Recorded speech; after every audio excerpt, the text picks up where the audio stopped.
So Bruce, we were just talking about what Don learned from working on your films that he applied in his work later as a filmmaker.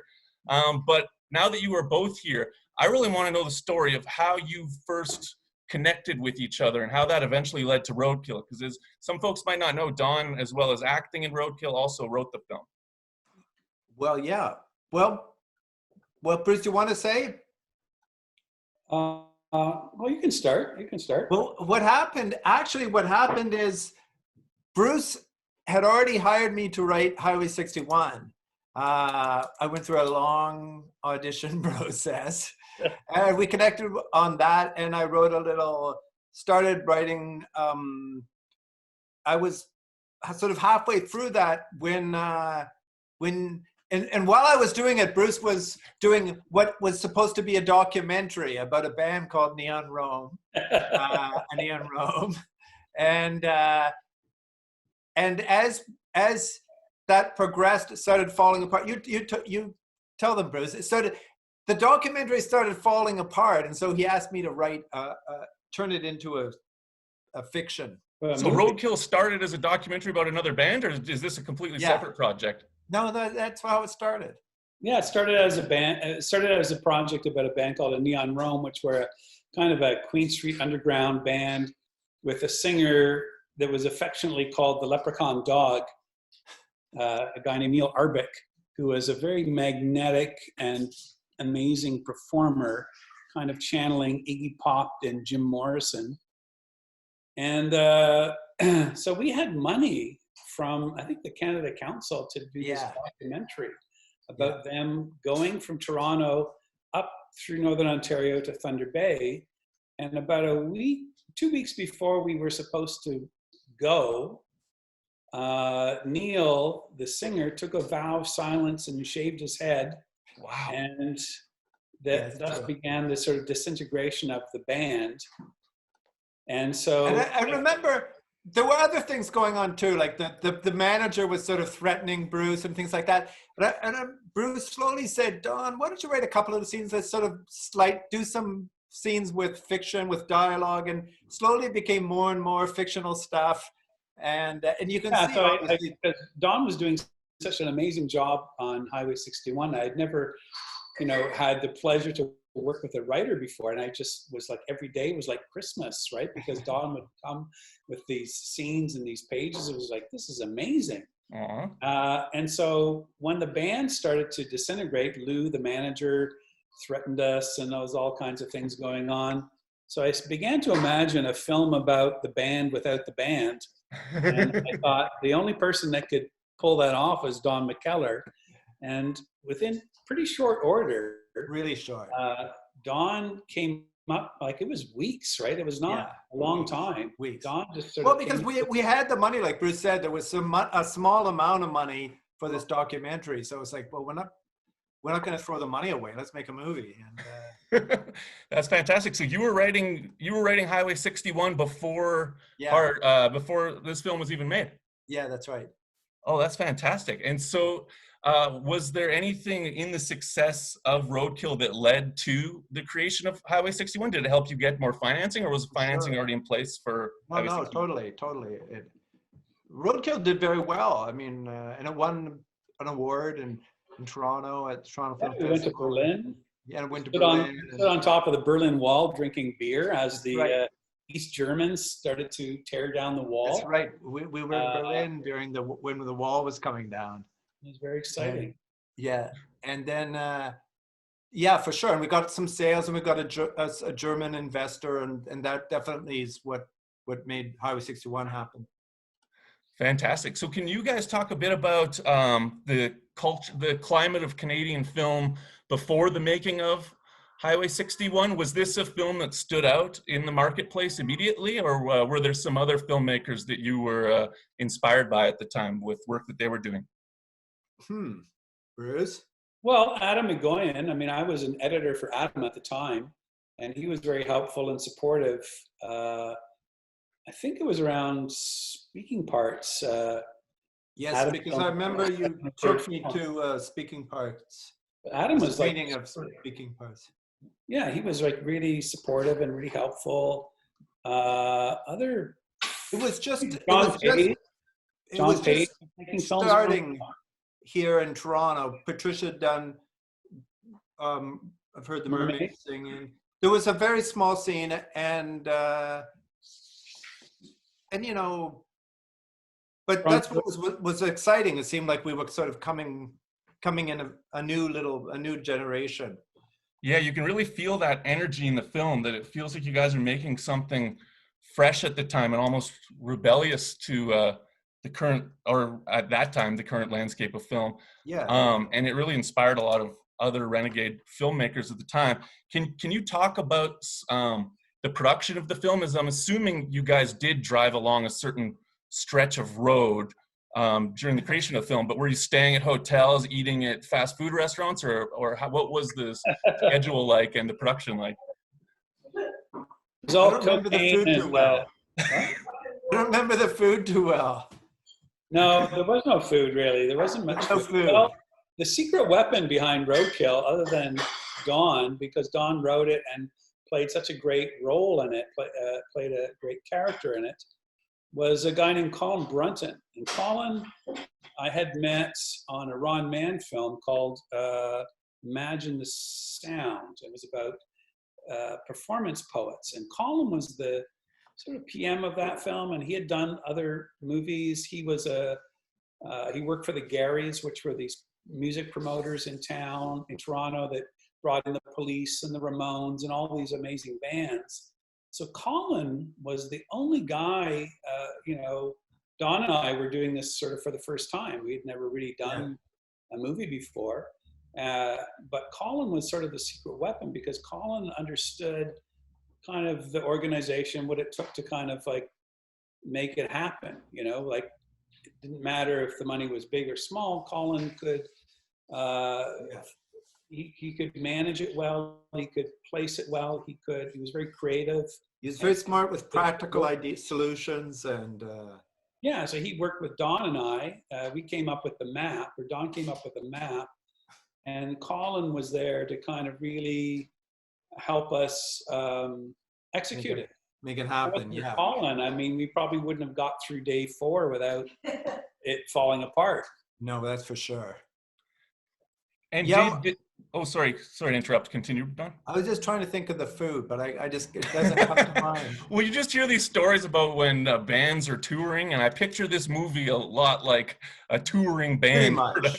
Pretty much, for sure. Yeah, crashing on couches of relatives and. Pretty much.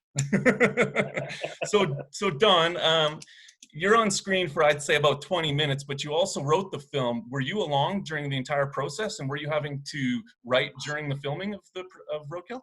Yeah, well, one of the things I don't usually advertise is that I also did continuity for the film. I don't know. Do I actually have the credit, Bruce? You do, actually. Yes. I must, right? Yeah. Which I didn't know how to do at all. I was terrible at it, but I think it was really an excuse to have me around as the writer.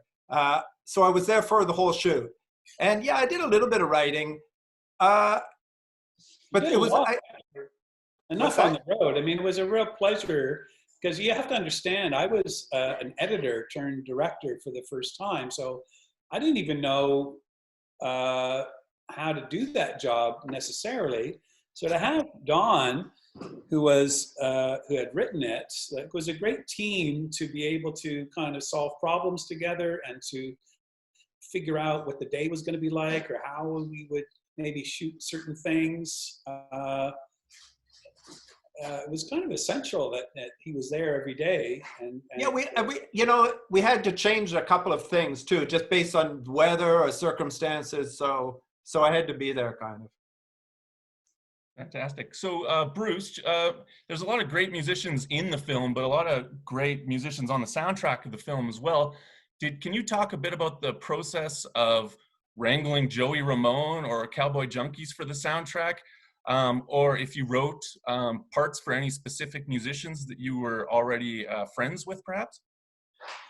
Well, when we began in earnest, I guess, the film, Don had written the script, and Colin, as the producer, said, well, Bruce, every film needs like a movie star of some kind. And he says, well, you've got some great actors, but I think we need a star. So we thought, well, because it's musical, we racked our brains to think, well, what musician / actor could we engage? And we both loved the Ramones. Went through a little list of people. Colin had a very tiny relationship with them because they had brought up the Ramones to the New Yorker theater, but he had never engaged with them or met them. So we just started to harass the management company in New York with faxes. And one day we got a call from Joey Ramone, who said that he would love to come up to Toronto and make a movie called Roadkill. Oh, yeah. So we were like, me and Colin are in a little office about the size of this screen here. And I remember Colin getting the call, and he looked kind of excited, and he passed the phone to me and he said, it's Joey Ramone. And I'm like, and I thought he was kidding. Wow. I thought it was Don on the other end of the line. And then on the phone, it's like, hey, Bruce, this is Joey. And I really like the idea. Wait, so Bruce. Hey, can someone mute that guy, please? We're not taking audience questions yet. Oh, okay, sorry. And he said, yeah, he agreed. And he said, Joey, we don't have much money, but we can fly you up first class, and we can pay you all the hamburgers you can eat, and we can pay you $500 Canadian.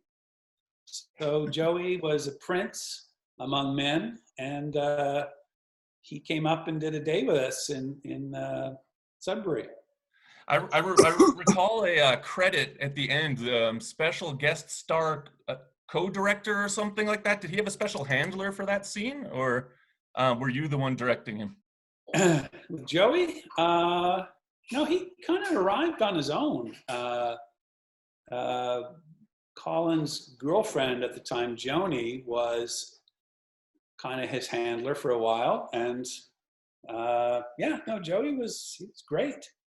We were all big fans, and we just couldn't believe that. It was like having Marlon Brando on the set, for us anyway. It was that sort of exciting. Crazy shit. Exciting. So we were very pleased and lucky to have Joey, and we kept in touch over the years, and still think of him quite fondly. And were you able to get a good deal negotiating the rights to the Ramones song that you use in the film from having Joey in the film, or did that affect it at all? Well, he was really helpful. He was great. But you don't got to call Joey out like that. Like, he was he suggested that particular track, "Howling at the Moon." Joey's idea. And so he was. I remember about a year later at Christmas time, I got to our little office, and there was a package from New York. And it was opened it up, and it was a Ramones jacket. And it was from Joey and the band, and thanking us for having him in Roadkill. So it was pretty great. So Valerie Bahajar Sorry, I was just going to say Valerie Bahajar is fantastic in the film, and it's funny, as I first watched both Roadkill and Highway 61 on the Drambuie Showcase review, of which she was a host alongside Cameron Bailey. But she does such a great job as a performer. Don, can you guys talk a bit about the rehearsal process, or how you guys got to know each other before the production, or if there was any? Rehearsal? I don't remember a lot of rehearsal. It was pretty. Did we rehearse at all, Bruce? I don't remember that. It was pretty seat of the pants kind of thing, I think. Yeah.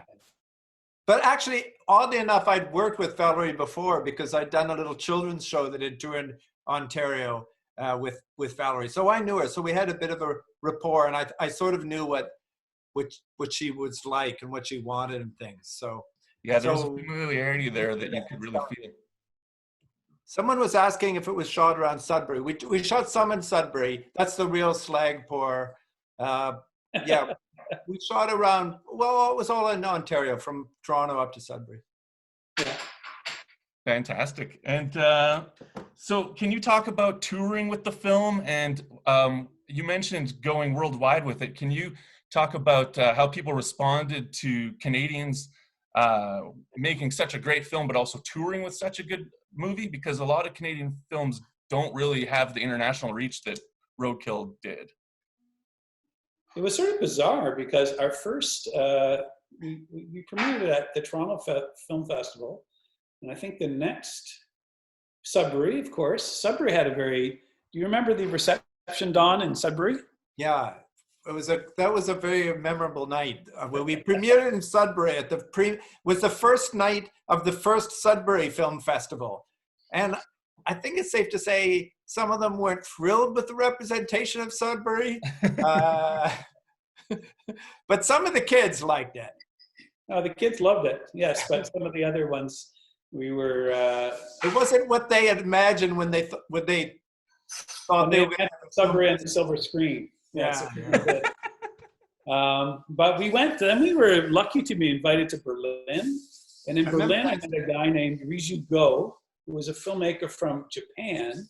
And he was instrumental in bringing the film to Japan. And the Honda brothers in Japan, in Tokyo, booked Roadkill for a good run.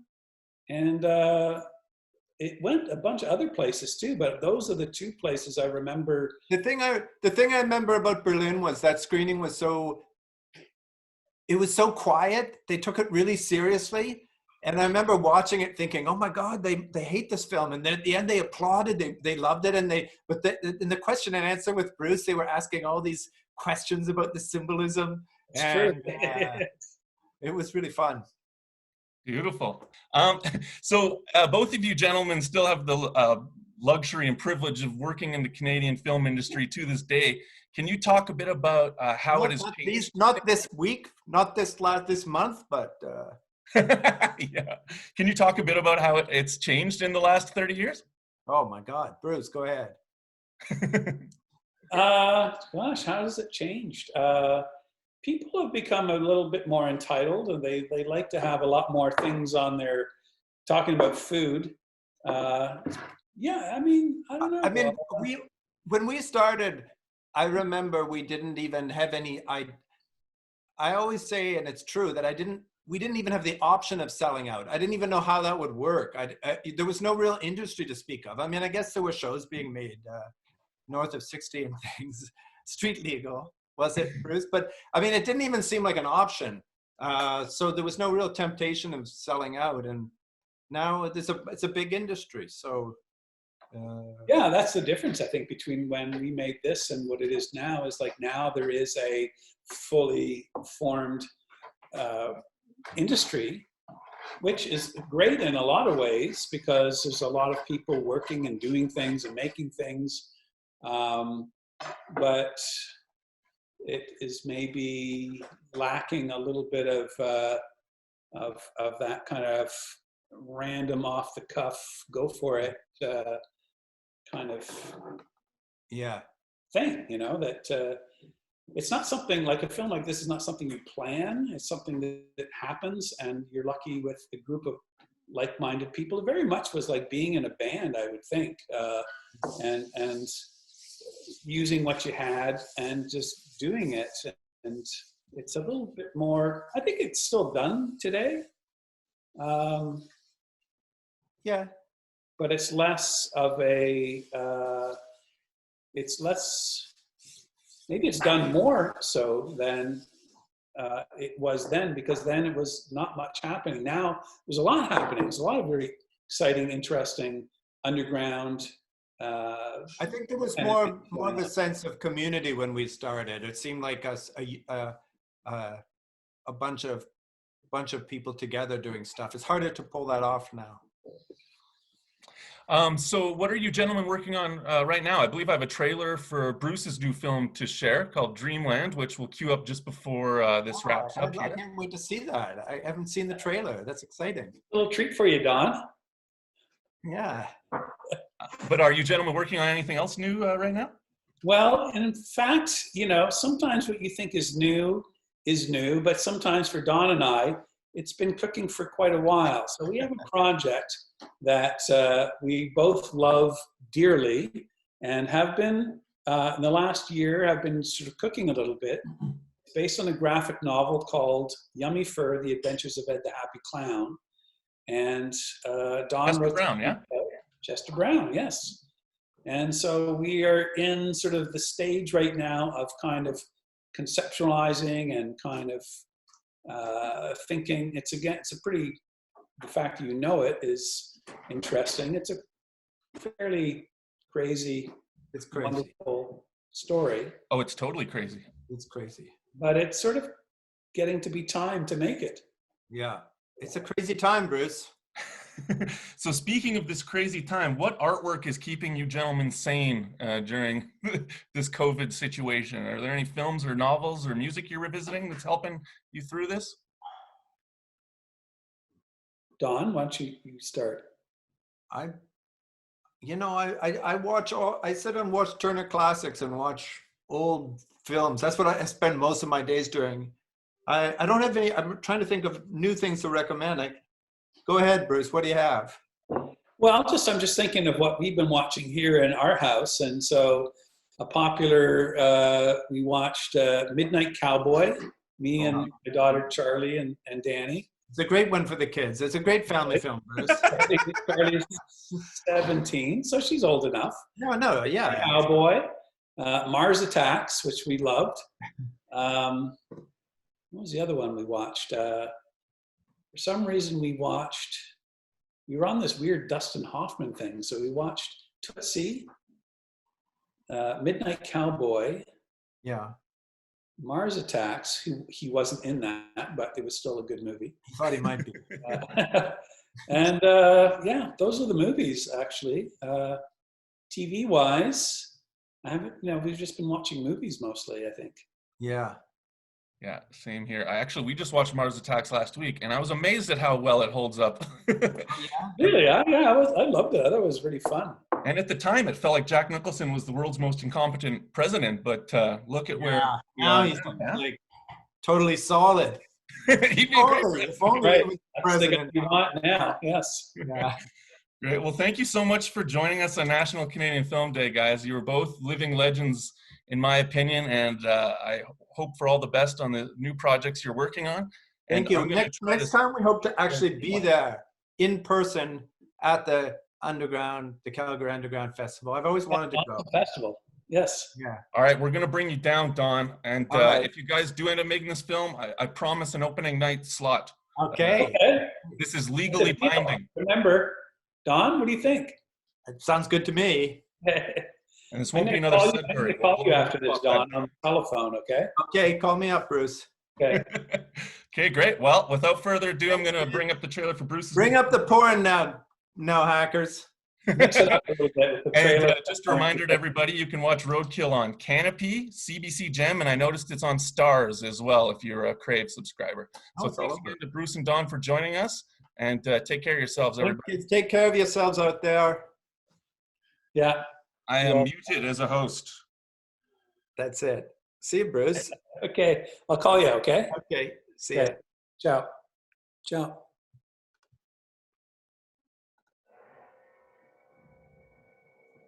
I can shoot a guy in the head. I can kill his wife in his dorm. But I don't want to wrestle a guy for his finger.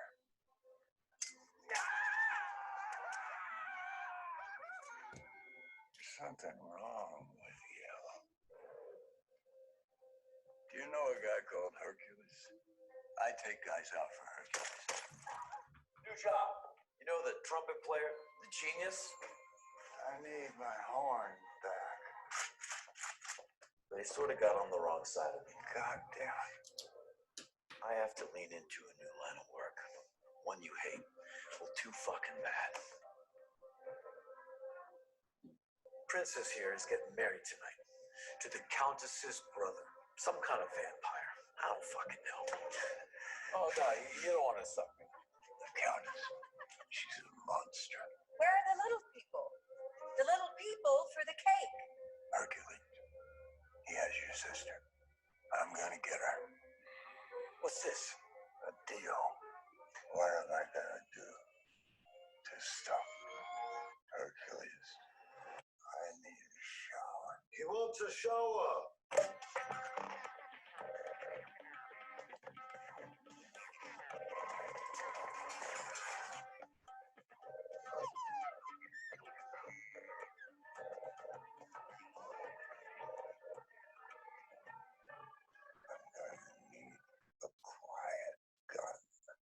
wants a shower and a gun.